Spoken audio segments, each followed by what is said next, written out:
तो शुरू में मैंने बताया था कि तीन कैटेगरीज हैं, तीन कैटेगरीज हैं कि जो बंदे कॉम्पिटेंट नहीं है कॉन्ट्रैक्ट के लिए, बेसिकली कॉन्ट्रैक्चुअल कैपेसिटी जिनकी नहीं है।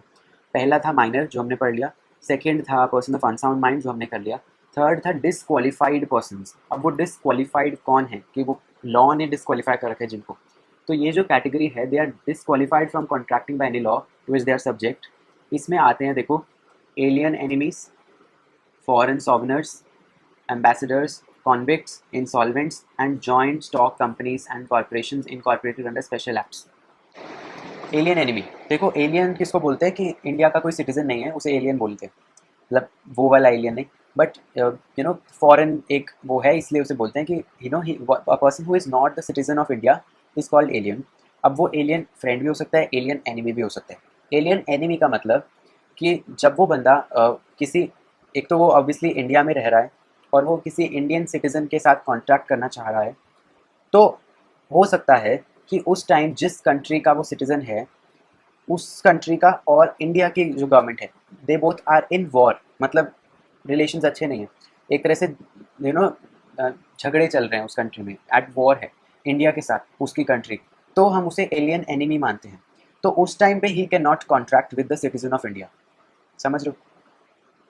मतलब इंडिया में रह रहा है और वो इंडियन सिटीजन के साथ कॉन्ट्रैक्ट करना चाह रहा है, बट उस टाइम उसकी कंट्री जिसमें वो जिसका वो सिटीजन है, वो और इंडिया जो है एट वॉर है, तो वो नहीं कर सकता कॉन्ट्रैक्ट। बट हाँ, अगर वो चाहता है करना फिर भी, तो परमिशन ऑफ सेंट्रल गवर्नमेंट ज़रूरी है, मतलब उसको परमिशन लेनी पड़ेगी, ठीक है। और अगर कोई कॉन्ट्रैक्ट्स वो एंटर करता है वॉर के डिक्लेरेशन से पहले, तो वो ड्यूरिंग द वॉर का ड्यूरेशन वो सस्पेंड कर दिया जाएगा। समझ रहे हो? मतलब उसने एंटर किया कॉन्ट्रैक्ट, उस टाइम वॉर नहीं थी, वॉर की डिक्लेरेशन कोई हुई नहीं थी, बट उसके बाद वॉर हुई, तो जैसे ही वॉर हुई वो कॉन्ट्रैक्ट सस्पेंड हो जाएगा उसी time, because again alien enemy के साथ वो कॉन्ट्रैक्ट।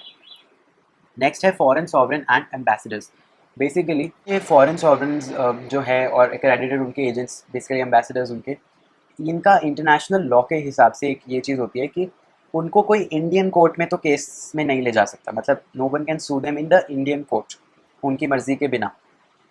लेकिन वो लोग इंडियन सिटीजन्स को उसके ऊपर केस कर सकते हैं टू एनफोर्स द कॉन्ट्रैक्ट्स जो उसमें एंटर हुआ। बेसिकली इंटरनेशनल लॉ उन्हें एक इम्यूनिटी देता है, एक तरह से प्रिविलेज देता है कि वो लोग फॉरेन सॉवरेन्स और उनके एम्बेसडर्स वो इंडियन कोर्ट में उनकी मर्जी के बिना केस उन पर नहीं कर सकते, मतलब they can not be sued, but they can sue the Indian citizens किसी कॉन्ट्रैक्ट को वो करने के लिए एनफोर्स।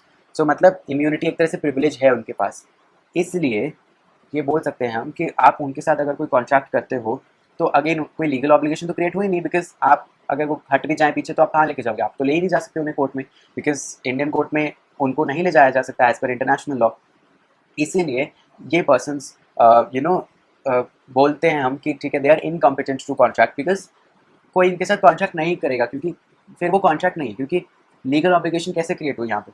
अगर वो आप उन्हें लीगल ऑब्लिगेशन का यही मतलब है ना कि अगर कोई ब्रीच ऑफ कॉन्ट्रैक्ट करता है तो आप उन्हें केस ले, मतलब केस कर सकते हो उन पे और उन्हें कोर्ट ले जा सकते हो, बट उनको तो कोई कोर्ट ले जा ही नहीं सकता, तो एक तरह से ये है नहीं इनकॉम्पिटेंट, मतलब वैसे दे आर कॉन्ट्रैक्ट हो सकता है, बट लिमिटेड एक सेंस में बोलते हैं कि हाँ ये इनकॉम्पिटेंट है कॉन्ट्रैक्ट के लिए, बिकॉज इनको कोर्ट में नहीं ले जाया जा सकता बिना उनकी मर्जी के। लेकिन ऑब्वियसली कोई क्यों चाहेगा कोर्ट में पहुंचना, so it's another thing, but theoretically ये पॉइंट भी आता है इसमें, that is why they are written, otherwise it's not कि वो कॉन्ट्रैक्ट ही नहीं कर सकते, दे आर कंप्लीट सिटीजन्स, कहीं के भी वो इंसान है, कॉन्ट्रैक्ट तो कर ही सकते हैं।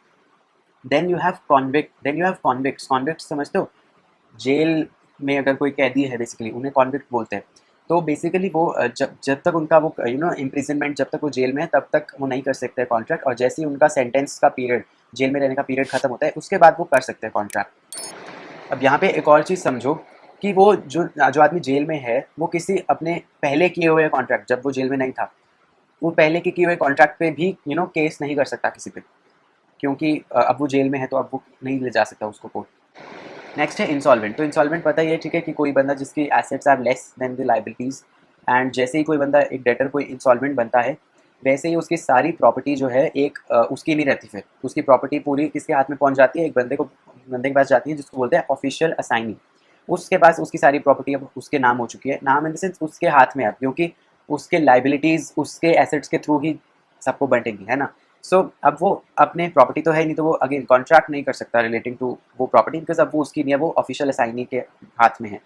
अब वो अपनी प्रॉपर्टी कुछ बेच नहीं सकता, फिर वो किसी को सू भी नहीं कर सकता, लेकिन उसके पास एक राइट है कि वो ऐसे कॉन्ट्रैक्ट्स में एंटर कर सकता है कि कुछ ऐसा कॉन्ट्रैक्ट जिसमें वो अपनी या अपनी फैमिली की मेंटेनेंस के लिए कोई कॉन्ट्रैक्ट है, समझ लो, मतलब वो किसी एम्प्लॉई बन सकता है एटलीस्ट कि थोड़े बहुत खर्चे निकल जाए उसकी और उसकी फैमिली के।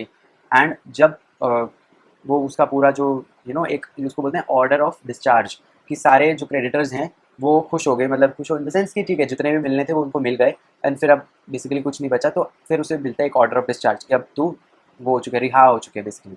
तो जब वो रिहा हो जाता है उसके बाद वो कॉन्ट्रैक्ट के लिए कॉम्पिटेंट वापस बन जाता है, लेकिन जितना देर तक वो इंसॉल्वेंसी का उस पर वो टैग था तब तक वो कोई केस नहीं कर सकता किस पे, एंड वो कोई कॉन्ट्रैक्ट में भी एंटर नहीं कर सकता, बट उन कॉन्ट्रैक्ट्स पे एंटर कर सकता है जो उसकी या उसकी फैमिली की मेंटेनेंस के लिए है, बिकॉज वो तो फिर ज़रूरी है, नहीं तो वो जिएंगे ही कैसे, है ना, राइट।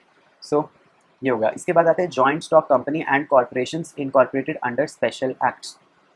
जॉइंट स्टॉक कंपनी पता है, और भी कोई भी कॉर्पोरेशन जो कि कोई स्पेशल एक्ट, जैसे जॉइंट कंपनी आपको पता है कि कंपनीज एक्ट के अंडर बनती है, इसी तरीके कोई और कॉर्पोरेशन किसी और स्पेशल एक्ट के थ्रू अगर बनी है, अगर आपको याद हो पढ़ा होगा आपने, उनको आर्टिफिशियल पर्सन्स बोलते हैं, राइट।